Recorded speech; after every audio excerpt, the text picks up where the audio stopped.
Música, alegria, educação. O legado dos 35 anos de trabalho da Escola Musical Vila Lobos foi reconhecido com o Prêmio Caxias do Sul.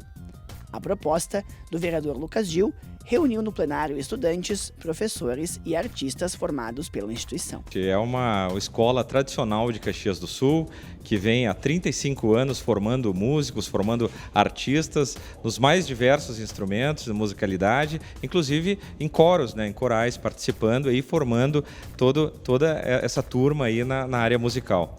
A gente se sente assim, muito feliz e muito alegre em poder propor esse projeto, porque valorizando essa escola, a gente acaba valorizando a todos os músicos, artistas da nossa cidade. A Escola Musical Vila Lobos iniciou a partir de uma ideia de duas professoras, em março de 1988.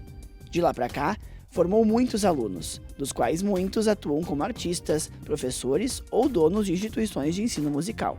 Atualmente, conta com cursos de vocal, teclado, piano, saxofone, flauta transversa, guitarra, contrabaixo elétrico, contrabaixo acústico, violão, violino e musicalização infantil. A Escola Musical Vila Lobos está vivendo um momento ímpar, único, com agradecimento muito grande ao vereador, à casa, por nos chamar, por nos convidar para a gente poder prestigiar todos os alunos que passaram por lá, E todos os pais, todas as pessoas envolvidas. Depois de 35 anos formando talentos e acumulando reconhecimentos, agora a Escola Musical Vila Lobos pode se orgulhar de carregar o Prêmio Caxias do Sul.